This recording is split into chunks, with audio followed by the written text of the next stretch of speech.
अस्सलामु अलैकुम वरहमतुल्लाहि वबरकातुहू। रब्बि इश्रह ली सदरी वयस्सिर ली अमरी वहलुल उक़दतम मिन लिसानी यफ़क़हू क़ौली। अल्हम्दुलिल्लाहि रब्बिल आलमीन। आयत नंबर 16। वमा ख़लक़ना अस्समाअ वल अर्द वमा बैनहुमा लाइबीन। हमने आसमान और ज़मीन और इनके दरमियान की चीज़ों को खेलते हुए नहीं बनाया।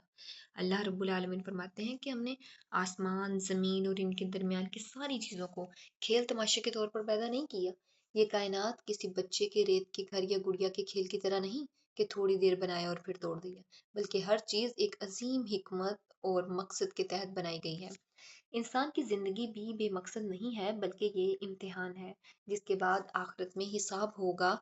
इस आयत में अल्लाह रब्बुल आलमीन इंसान को गफलत से जगाते हैं कि दुनिया को सिर्फ खेल ना समझो, बल्कि अपने पैदा किए जाने के मकसद को पहचानो और अपने मकसद को पूरा करने में लग जाओ। आयत नंबर 17।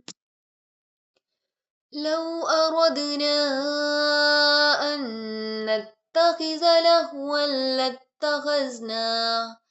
लत्तखज़नाहु मिन लदुन्ना इन कुन्ना फ़ाइलीन। अगर हम यूं ही खेल तमाशे का इरादा करते तो इसे अपने पास से ही बना लेते, अगर हम करने वाले ही होते। अल्लाह रब्बुल आलमीन फरमाते हैं कि दीनी इस्लाम कोई लहवन और खेल तमाशा नहीं, बल्कि संजीदा दीनी हक है जिसका मकसद इंसान की ज़िंदगी और आखिरत को बदलना है। अगर अल्लाह रब्बुल आलमीन चाहते तो हर चीज़ को अपने पास से भी सिर्फ तफरीह के तौर पर बना सकते थे, लेकिन इसकी शान इससे बुलंद है क्योंकि वो हर काम हिकमत और मकसद के साथ करता है। अफसोस कि आज कुछ लोग दीन को भी सिर्फ इंटरटेनमेंट और मज़ा बना चुके हैं, जहाँ असल मकसद कुरान सुनना और अमल करना नहीं, बल्कि आवाज़, अंदाज और महफिल की खूबसूरती को देखना रह गया है।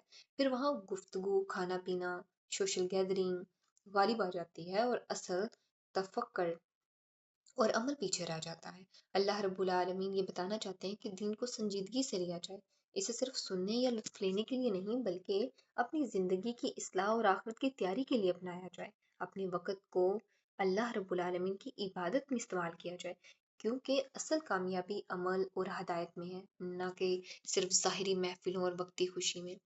आयत नंबर 18।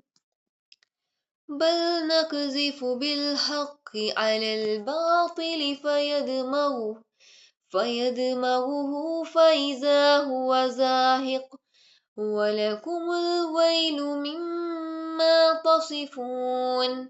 बल्कि हम सच को झूठ पर फेंक मारते हैं, बस सच झूठ का सर तोड़ देता है और वो इसी वक्त नाबूद हो जाता है। तुम जो बातें बनाते हो वो तुम्हारे लिए बाइस खराबी हैं। यानी हम हक सच को बातिल झूठ पर जोर से फेंक देते हैं, बस हक बातिल के सर को तोड़ देता है और वो फौरन खत्म हो जाता है। बातिल की हकीकत कमजोर और नर्मो नाजुक है। जैसे एक मिसाल से समझाती हूँ कि झाग जो पानी पर कुछ देर रहता है वो परमानेंट नहीं रहता, मगर हकीकत में बाकी नहीं रहता। इसी तरह झूठ, शिर्क और गलत अकायद भी हक के सामने ठहर नहीं सकते। अल्लाह रब्बुल आलमीन वाज़ह करते हैं कि जो लोग अल्लाह ताला के बारे में गलत बातें बनाते हैं, जैसे इसके लिए औलाद ठहरा देना या दुनिया को बेमकसद खेल तमाशा समझना, इनके ये सब नजरियात आखिरकार मिट जाने वाले हैं। हक हमेशा गालिब आता है और बातिल हमेशा खत्म हो जाता है, क्योंकि हक अल्लाह रब्बुल आलमीन की तरफ से होता है और वही हमेशा बाकी रहने वाला होता है। आयत नंबर 19। वलहु मा फिस समावाति वल अर्द वमन इंदहु ला यस्तकबिरून अन इबादतिही वला यस्तहसिरून। आसमानों और ज़मीन में जो है इसी अल्लाह रब्बुल आलमीन का है, और जो इसके पास हैं वो इसकी इबादत से ना सरकशी करते हैं और ना थकते हैं। यानी आसमान और ज़मीन में जो कुछ है सब अल्लाह रब्बुल आलमीन का है, और जो इसके करीब तरीन है यानी फरिश्ते, वो ना इबादत में थकते हैं ना तकब्बुर करते हैं, और फरिश्ते अल्लाह रब्बुल आलमीन के हुक्म के सामने मुकम्मल तौर पर सर तस्लीम खम करते हैं। वो ना अपनी बड़ाई चाहते हैं, ना इबादत को बोझ समझते हैं, बल्कि मुसलसल इबादत में लगे रहते हैं। لا یستخسرون کا مطلب یہ ہے کہ وہ نہ اکتاتے ہیں نہ تھکن محسوس کرتے ہیں، بلکہ ہمیشہ اللہ تعالیٰ کی بندگی میں مصروف رہتے ہیں۔ جب اللہ رب العالمین کے مقرب فرشتے بھی عاجزی اور مسلسل عبادت کرتے ہیں تو انسان کو بھی چاہیے کہ وہ تکبر، حسد اور ظلم چھوڑ دے اور اللہ رب العالمین کی اطاعت اور بندگی کو اپنی زندگی کا مشن بنائے اور اس پہ ڈٹا رہے۔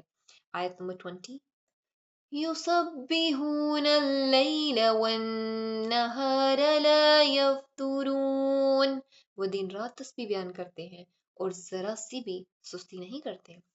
یعنی فرشتے دن رات اللہ تعالیٰ کی تسبیح بیان کرتے رہتے ہیں، ذرا سستی یا وقفہ نہیں کرتے، نہ تھکتے ہیں نہ اکتاتے ہیں، اور اس کے مقابلے میں انسان کمزور ہے۔ دیکھیں ہم تھوڑی دیر عبادت کر لیں تو تھکن محسوس کرتے ہیں، رات جاگیں تو دن میں کمزوری فیل کرتے ہیں، دن میں زیادہ کام کریں تو رات کو آرام کی ضرورت پڑتی ہے۔ اس کے باوجود اگر ہم تھوڑی عبادت کر کے یا کچھ ذکر کر لیں اپنے آپ کو ہم بڑا سمجھنے لگ پڑتے ہیں۔ یہ ساری کی ساری غفلت ہے، یہ تکبر ہے۔ استغفر اللہ، اللہ تعالیٰ ہمیں اس سے محفوظ رکھے۔ حقیقت یہ ہے کہ ہم اپنی کمزوری کو خود جانتے ہیں، اسی لیے ہمیں اپنی عبادت پر ناز نہیں کرنا چاہیے۔ فرشتے جو اللہ رب العالمین کے مقرب ہیں وہ مسلسل تسبیح بیان کرتے رہتے ہیں، مسلسل تسبیح میں لگے رہتے ہیں۔ اس لیے اللہ رب العالمین کی عظمت کے سامنے ہماری عبادت بہت ہی کم اور عاجزانہ ہے، اور ہمیں ہمیشہ عاجزی کے ساتھ اللہ رب العالمین کا شکر ادا کرتے رہنا چاہیے۔ اللہ رب العالمین سے دعا ہے کہ وہ ہمیں دین کا سچا فہم نصیب فرمائے، اس پہ خود بھی عمل کرنے، دین کا پیغام دوسروں تک پہنچانے کی توفیق عطا فرمائے، آمین۔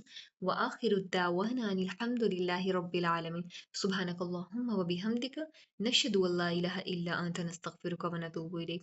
السلام علیکم ورحمۃ اللہ وبرکاتہ۔